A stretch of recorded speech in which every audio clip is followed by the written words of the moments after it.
Napa ko story. Na-experience gyapon ako sa Manila. Ay nako, one time manggod. Nakakita ko og lalaki nga tigulang nga nagsuroy siya og naglako siya og kanang saging ba, saging. So kanang na-attract kay ko sa saging kay sinaw mong kay siya tapos yellow kayo ba. Ano,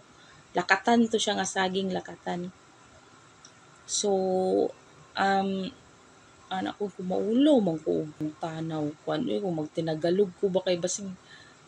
kantsawan bitaw ko makuana na nun ko nga Bisaya ko nga basig ikuan na sad ko ba sa ba maliiton na po ko ba so kay gusto man lagi gyud ko muka og saging so mo to nga niduol gyud ko sa tigulang nga na tana ko sa iya anak ko nga ay manong magkano po yung yung saging siya siyete isa siyete isang piraso so bakit wala siya kagwanta anak po din siya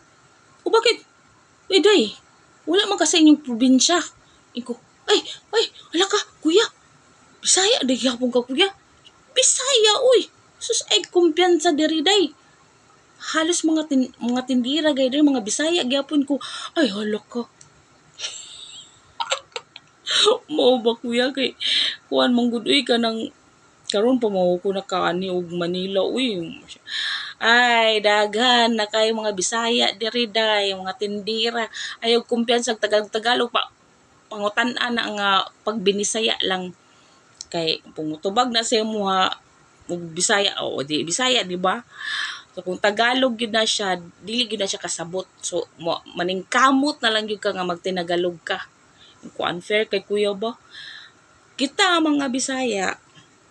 ningkamot ta nga makatagalog ta ningkamot ta pero sila hindi man sila maningkamot magbisaya ba mato nga imbis na suko si kuya sa ko kagimalan ko siyang saging nagkatawa na lang taon siya sa ako siya busa day nga